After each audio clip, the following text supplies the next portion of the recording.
പേര് അദ്വൈത് ബി അജേഷ്.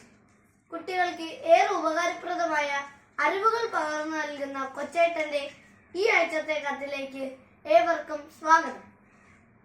അമ്മ മിണ്ടാതിരി, ഡോക്ടർ പറഞ്ഞാൽ മതി.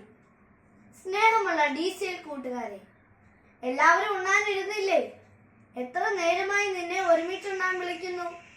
ഒന്ന് വന്നിരിക്കും മോനെ. എനിക്ക് വേണ്ടെന്ന് ഞാൻ എത്ര തവണ പറയുന്നു. എനിക്ക് വണ്ണം കൂടാതിരിക്കാൻ ഞാൻ ഡയറ്റാ. എന്റെ ക്ലാസ്സിലെ പലരും ഡയറ്റ് നോക്കുന്നുണ്ട്.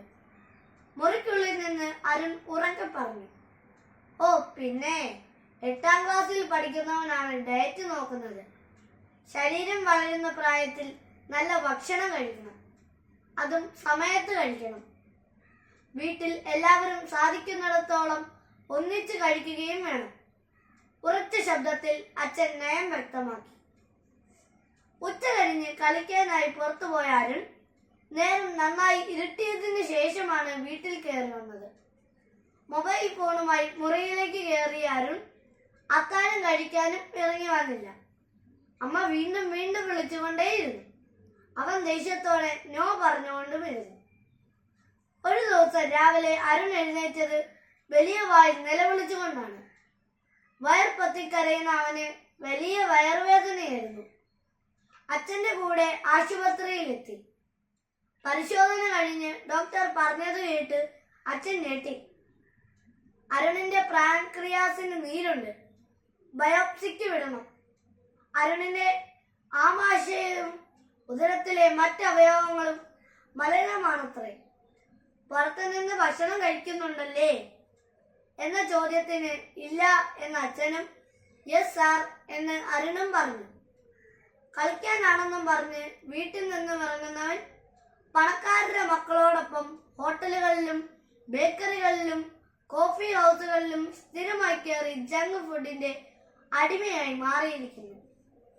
വീട്ടിലെ ഭക്ഷണത്തിന് രുചിയില്ല എന്ന് എന്നും പരാതിയാണ്. കാരണം ഹോട്ടൽ ബേക്കറി ഭക്ഷണത്തിന്റെ ഉമാമിയാണ് എന്ന് ഡോക്ടർ പറഞ്ഞു. കൂട്ടുകാരെ, നിങ്ങളും ഈ ഉമാമിയുടെ അടിമകളാണോ? ഉമാമി എന്ന ജപ്പാൻ വാക്കിന് കൊതിപ്പിക്കുന്ന രുചി എന്നാണ് അർത്ഥം.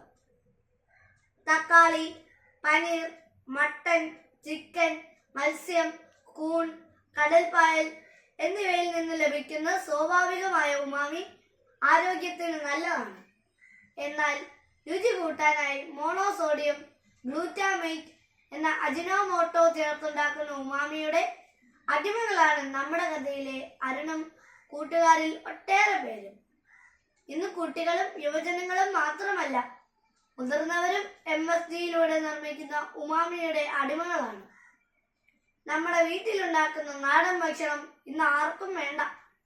ഭക്ഷണം ഇന്ന് ഹോട്ടലിലാണ് എന്ന് പറയുമ്പോഴേ നാവിൽ വെള്ളം ഉണർത്താൻ അജിനോമോട്ടോയുടെ ഉമാമിക്ക് കഴിവുണ്ട്. Noodles, fried chicken, burger patties, frozen momos, shawarma തുടങ്ങിയ എല്ലാ ഇറക്കുമതി ഭക്ഷണത്തിലും MSGയും കൃത്രിമ രുചിയും വിഷമയമായ നിറങ്ങളുടെ പൊടികളും ആസിഡും എല്ലാം അമിതമായ അളവിൽ ചേർക്കുന്നുണ്ട്. Chips, Lay's, Kurkure, nachos, cheese balls, puffs, panipuri മസാലകൾ, പോപ്കോൺ തുടങ്ങി കുട്ടികൾ ആർത്തിയോടെ ഭക്ഷിക്കുന്ന സാധനങ്ങളിലെല്ലാം അത്യന്തം അപകടകരമായ കൃത്രിമ ഫ്ലേവറുകളും ആസിഡുകളും MSGയും ചേർക്കുന്നുണ്ട്. നമ്മുടെ നാടൻ ചോറും കറികളും നാടൻ കോഴിയും കപ്പയും ബീഫും അപ്പവും മുട്ടയും പുട്ടും കടലയും ചെണ്ടക്കപ്പയും കാന്താരിമുളകും ഉള്ളിച്ചമ്മന്തിയും ഒക്കെ കഴിച്ച് നല്ല കല്ല് മസിലുമായി കല്ലിനോടും മണ്ണിനോടും പടവെട്ടി വളർന്ന കേരം നിങ്ങുന്ന ഈ കേരള നാടിന്റെ തനത് ഭക്ഷണ ശൈലികളും രുചിക്കൂട്ടുകളും ഒക്കെ കുഴിമന്തിയിലെ കുഴിയിലിട്ട് മൂടുന്നത് ആരാണ്? കൂട്ടുകാരെ, ഭക്ഷണം ഒരു സംസ്കാരമാണ്. ഓരോ നാടിനുമുണ്ട് സ്വന്തമായ ഒരു ഭക്ഷണ സംസ്കാര ചരിത്രം. അതിനാൽ നമുക്ക് വീട്ടിലെ ഭക്ഷണം കഴിച്ച് വളരാം. അരുണിനെ പോലെ പല കൂട്ടുകാർക്കും വീട്ടിലിരുന്ന് അച്ഛനും അമ്മയും പറയുന്നതിന് ഒരു വിലയുമില്ല. വയറും തിരുമി ആശുപത്രിയിൽ ചെല്ലുമ്പോൾ ഡോക്ടർ പറഞ്ഞാലേ സത്യം മനസ്സിലാകും. നമുക്ക് വീട്ടിൽ ഭക്ഷണവും ഭാഷണവും മതി എന്ന് പറയാം. അമ്മക്കറികളുടെ രുചിയും ആവി പാറുന്ന ചോറിലുള്ള തുള്ളി എണ്ണയും ഉപ്പും ചുരുട്ടി അമ്മ വാരത്തരുന്ന ചോറുള്ളകളുടെ അരുളുകളും നമ്മുടെ ആരോഗ്യത്തിന്റെ നിയമാവലിയാകട്ടെ. ആശംസകളോടെ സ്വന്തം കൊച്ചേട്ടൻ.